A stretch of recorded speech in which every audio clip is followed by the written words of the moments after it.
नमस्कार, मैं हूं नेहा श्रीवास्तव। आप देख रहे हैं अंचल आंचल। और चलिए बुलेटिन की शुरुआत खबरों के साथ कर लेते हैं। बड़ी खबर दमोह से आपको बता दें, स्कूल में हिजाब का ये मामला है और स्कूल प्रबंधन ने बुलाई प्रेस वार्ता। स्कूल प्रबंधक ने दी सफाई, किसी की भी भावनाओं को यदि ठेस पहुंची है तो मैं माफी मांगता हूं। प्रशासन जांच कर रहा है।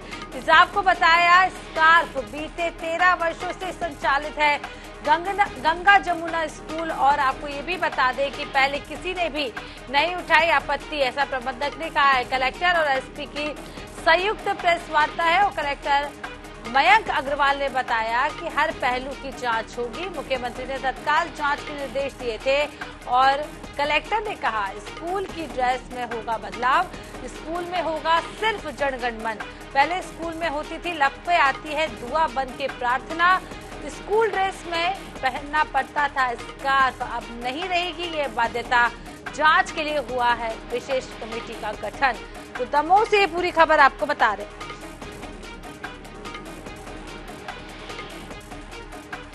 आपको बता दें कि दमोह से पूरी खबर सामने आई है, जहां मध्य प्रदेश के दमोह में एक प्राइवेट स्कूल पर आरोप था कि यहाँ हिंदू छात्राओं को हिजाब पहनने के लिए मजबूर किया जा रहा है।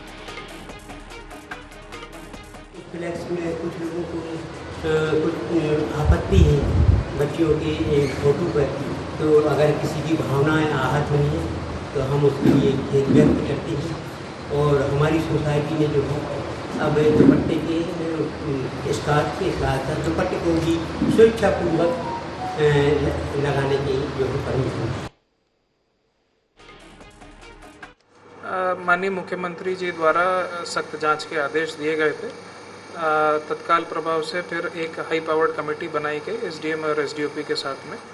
और जब कमेटी जांच कर ही रही थी उसी बीच में जो संचालक संस्था थी उसके द्वारा हमें ऐसा बताया गया और उन्होंने अपनी समिति का एक प्रस्ताव पेश किया जिसमें उन्होंने जो बंधन ड्रेस कोड था उसको चेंज किया है और अनिवार्यता जो स्कार्फ पहले लगाया जाता है उसको चेंज किया गया है। और इसी के साथ में जो मॉर्निंग में प्रेयर रहती थी उसमें उन्होंने ये भी कहा है कि अब वो जनगणमन ही रहेगा।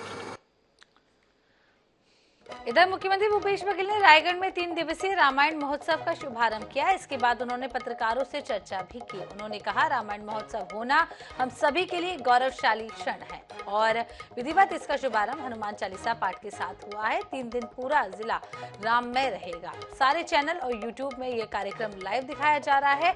मुख्यमंत्री ने यह भी कहा है कि एक अच्छी पहल है, सभी का सहयोग, जिला प्रशासन, संस्कृति विभाग का विशेष योगदान है।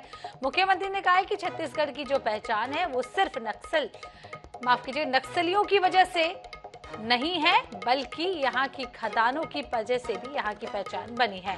हमारी पहचान बहुत ही प्राचीन है, हमारी सभ्यता बहुत प्राचीन है। वहीं भाजपा पर वार करते हुए मुख्यमंत्री ने जवाब दिया है और कहा है कि जब चुनाव नजदीक आ रहा है तो वे वहां वोट खोजने जा रहे हैं। गौ माता की सेवा करने नहीं गए, गौ माता की सेवा तो हम कर रहे हैं।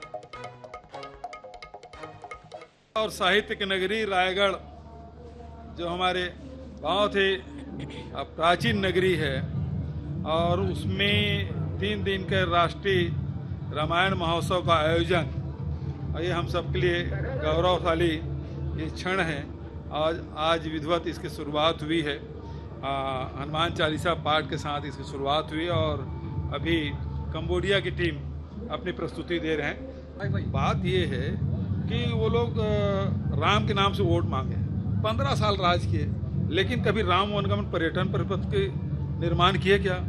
हमने तो चंदखुरी में, शिवरी नारायण में, राजिम में इसका बढ़िया आयोजन किया है और लगातार कोरिया जिला से शुरुआत करके सभी जगह इसको तो जो छत्तीसगढ़ की जो हमारी पहचान है उसे दुनिया के मानचित्र में लाने की कोशिश हम लोग कर रहे हैं। तो हमारी जो संस्कृति बहुत उच्च है, हमारी परंपरा बहुत उच्च है, हमारी इतिहास बहुत प्राचीन है। इधर पूर्व मुख्यमंत्री और राजनांदगांव विधायक डॉक्टर रमन सिंह राजनांदगांव जिले के भेड़ीकला और भानपुरी में आयोजित किसान चौपाल कार्यक्रम में शामिल हुए। डॉक्टर रमन सिंह ने प्रदेश सरकार पर जमकर निशाना साधा और केंद्र सरकार की उपलब्धियों की जानकारी दी। पत्रकारों से चर्चा करते हुए कहा है कि निश्चित रूप से किसान प्रदेश सरकार से पीड़ित हैं और किसानों के साथ छल किया गया है। ना किसानों को 2 साल का बोनस मिला और ना शराबबंदी हुई है, ना बेरोजगारी की मांगे पूरी हुई है। जनता के साथ, युवाओं के साथ छल किया जा रहा है। गांव के विकास हुआ भाजपा के 15 साल में और प्रधानमंत्री नरेंद्र मोदी के कार्यकाल के 9 सालों में है, लेकिन कांग्रेस के इन 4 सालों में गांव के सारे काम अधूरे रह गए हैं। प्रधानमंत्री मोदी के शासनकाल में गांव, गरीब और किसानों के जीवन में परिवर्तन आए हैं। लोगों को स्वाभिमान के साथ जीने का हक मिल रहा है और आज हिंदुस्तान की सीमाएं सुरक्षित है।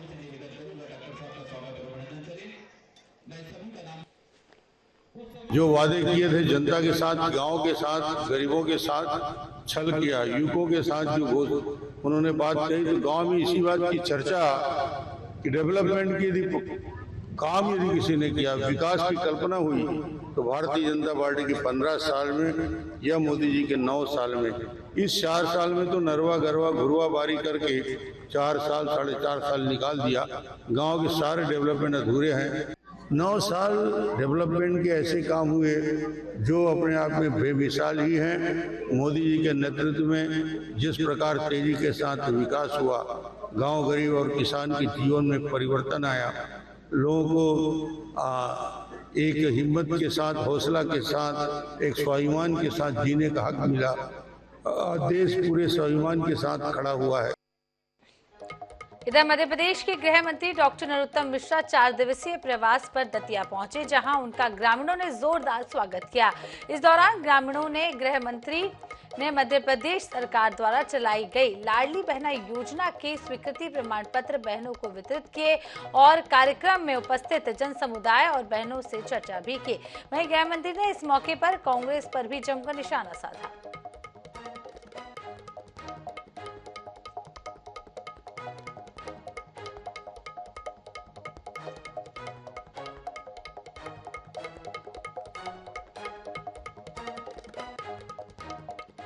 इधर खजुराहो जिले में प्रस्तावित मुख्यमंत्री शिवराज सिंह चौहान के आगमन को लेकर कलेक्टर संदीप जी और पुलिस अधीक्षक अमित सांघी ने व्यवस्थाओं का जायजा लिया और कार्यक्रम स्थल का निरीक्षण किया।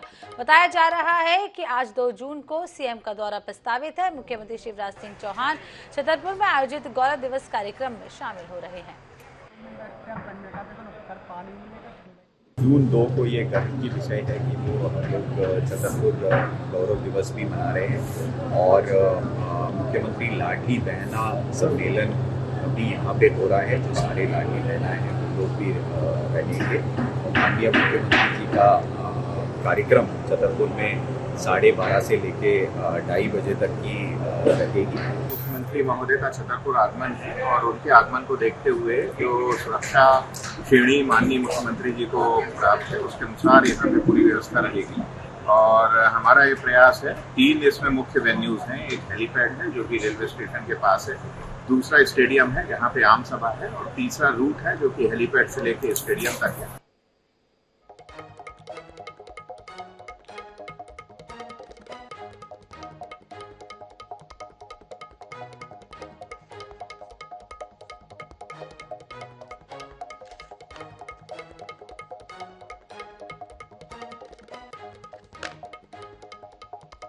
चलिए बात भोपाल की करते हैं। बड़ी खबर भोपाल से आपको बता दें, ओबीसी महासभा का बड़ा आंदोलन, 7 सूत्रीय मांगों को लेकर आंदोलन। सीएम निवास के घेराव के लिए निकले ओबीसी महासभा, पुलिस ने बैरिकेडिंग लगाकर कार्यकर्ताओं को रोका। बड़ी खबर इस वक्त की आपको बता रहे हैं।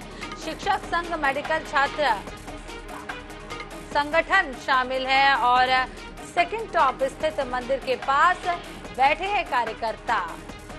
अर्धनग्न अवस्था में बैठे ओबीसी महासंघ के कार्यकर्ता। तो बड़ी खबर इस वक्त की मध्य प्रदेश भोपाल से बता रहे हैं, जहां ओबीसी महासभा के कार्यकर्ता धरने पर बैठ गए हैं। तस्वीरें आप देख सकते हैं। बड़ा आंदोलन किया जा रहा है, 7 सूत्रीय मांगों को लेकर ये बड़ा आंदोलन है और ओबीसी महासभा के कार्यकर्ता धरने पर बैठे हुए हैं।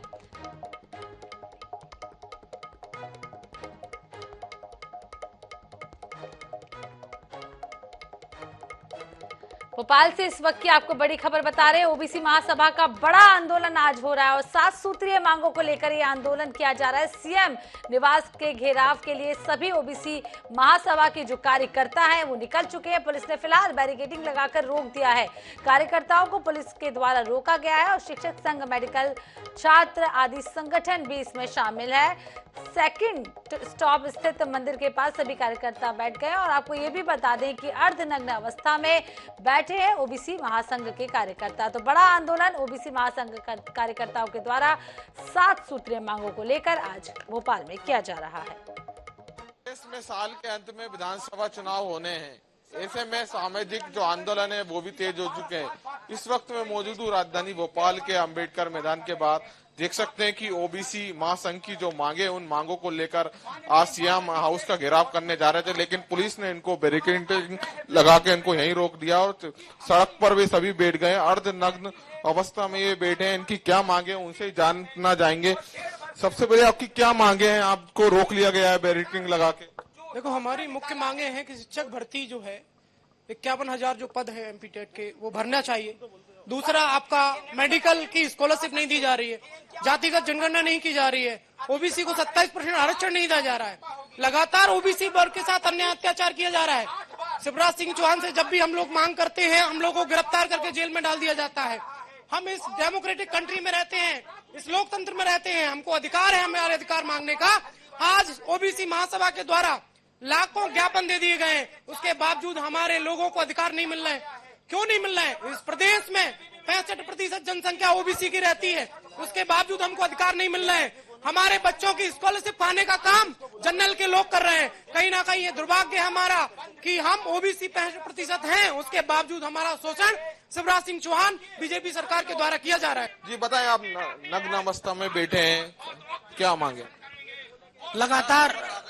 लगातार ओबीसी महासभा जो हमारे चयनित शिक्षक हैं, जो 1.5 साल से धरने पर बैठे हुए हैं, उनकी नियुक्तियां आज तक नहीं की गई 27% आरक्षण के तहत। कि ओबीसी का जो जातिगत जनगणना है उसको भी आज तक बीजेपी सरकार ने लागू नहीं की है। इसके अलावा अब तो ओबीसी वर्ग के जो हमारे आम जन हैं उसके ऊपर भी अन्य अत्याचार हो रहे हैं। ओबीसी महासभा की जो 7 सूत्री मांगे, इन मांगों को लेकर ये चक्का जाम कर लिया है और इनको पुलिस ने बैरिकेडिंग लगाकर इनको रोक लिया। यदि इनकी मांग पूरी नहीं हुई तो आगामी विधानसभा में बीजेपी सरकार का बहिष्कार करेंगे। कैमरामैन हरि के साथ सनी मालविया, INS न्यूज भोपाल। बालाघाट जिले के लौंजी तहसील के एसडीएम ने सरकारी अनाज की कालाबाजारी पर रोक लगाने के लिए बड़ी कार्रवाई की है। बता दें, बीते कई महीनों से लांजी क्षेत्र में सोसाइटी का सरकारी अनाज खरीदकर व्यापारियों के द्वारा कालाबाजारी की जा रही है, जिसको लेकर कई शिकायतों में भी सामने मिल रही थी। आपको बता दें, लांजी के नवागत एसडीएम प्रदीप गौरव ने बताया है कि क्षेत्र भ्रमण के दौरान कार्रवाई करते हुए व्यापारी के 1 मिनी ट्रक से 93 क्विंटल शासकीय चावल बरामद किया गया। अधिकारियों का कहना है कि पीडीएस का ये चावल फोर्टिफाइड चावल है, जिसे केंद्र सरकार द्वारा कुपोषण से लड़ने के लिए गरीब हितग्राहियों को वितरित किया जा रहा है।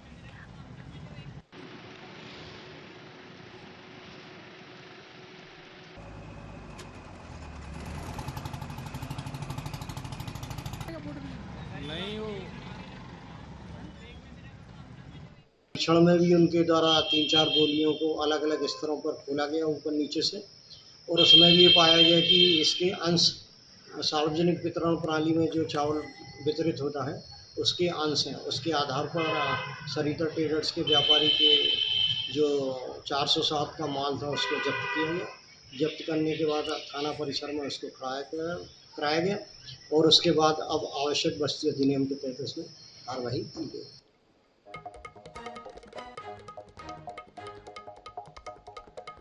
चलिए बात राजनांदगांव की कर लेते हैं, जहां राजनांदगांव की न्यू पुलिस लाइन स्थित क्वार्टरों में पिछले 3 दिनों से बिजली गुल होने के कारण पुलिस कर्मियों को भारी परेशानियों का सामना करना पड़ रहा है। पंप हाउस में बिजली नहीं होने के कारण उन्हें 4 मंजिलों तक पानी ऊपर चढ़ाना पड़ रहा है। वहीं इस मामले पर नगर निगम नेता प्रतिपक्ष किशोर यदु ने बताया है कि इस परिसर में लगभग 160 परिवार रहते हैं, जिनमें से 40 से 45 परिवारों को छोड़कर बाकी परिवारों ने एक सोसाइटी गठित की है, जिसके तहत पंप हाउस का बिजली बिल और अन्य कार्य करवाए जाते हैं। लेकिन 50 परिवारों के द्वारा सोसाइटी और बिजली बिल में हिस्सा नहीं देने के कारण पंप हाउस का 5 महीने से बिजली का बिल बकाया है, जिस कारण विभाग ने बिजली का कनेक्शन काट दिया था और पुलिस कर्मियों के परिवारों को मुश्किलों का सामना करना पड़ रहा है।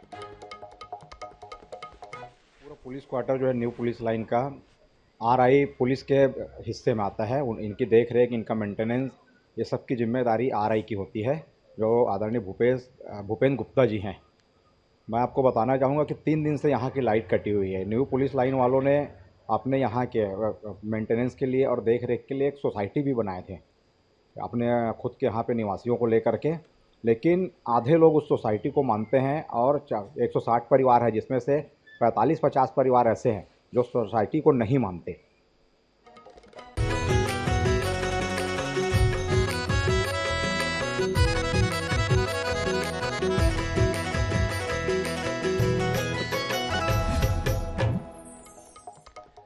चलिए अब बात कर लेते हैं विकास के गढ़ छत्तीसगढ़ की। भुइयां पोर्टल के अस्तित्व में आने के बाद से ही लोगों को अब तहसील कार्यालय के चक्कर नहीं लगाना पड़ रहा है और जमीन से संबंधित सारे काम डिजिटल रूप से बड़ी आसानी से हो पा रहे हैं, जिसका श्रेय प्रदेश के मुख्यमंत्री भूपेश बघेल को जाता है। देखिए इस रिपोर्ट।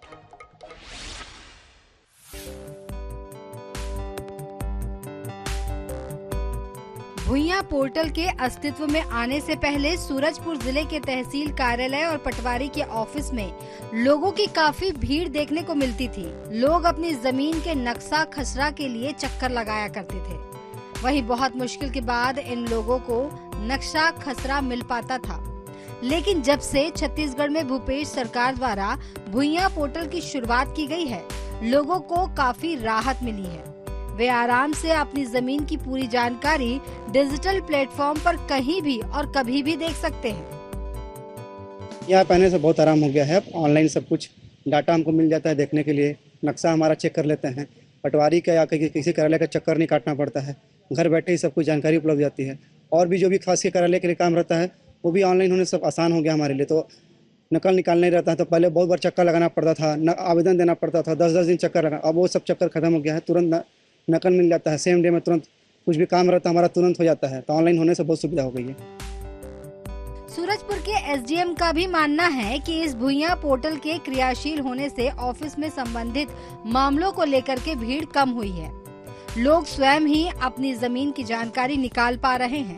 इस पोर्टल से आम लोगों को काफी राहत मिली है और इसका सीधा लाभ आम लोगों को हो रहा है। इतना लैंड रिकॉर्ड डिजिटाइजेशन का काम चल रहा है, उसमें सबसे इम्पोर्टेंट यही था कि कैसे पब्लिक को एक्सेस देना है। तो पहले भी पोर्टल के माध्यम से जानकारी दी जाती थी। पहले लोग से जो अपने केंद्र होते हैं उसके माध्यम से लोग B1 वगैरह और अपने खसरे वगैरह नक्शे वगैरह निकलवाते थे। अब इस ऐप के आने से लोगों को मोबाइल में ही इसकी सुविधा मिल जाएगी। लोग मोबाइल से ही, चाहे वो B1 हो, नक्शा हो, खसरा हो या अन्य कोई सुविधा हो, वो उसके माध्यम से ले सकते हैं। तो इससे तो हैंड टू हैंड मतलब उनको अब सुविधा मिलने लगी। भुइयां पोर्टल को 2 भागों में बांटा गया है, भुइयां और भू नक्शा।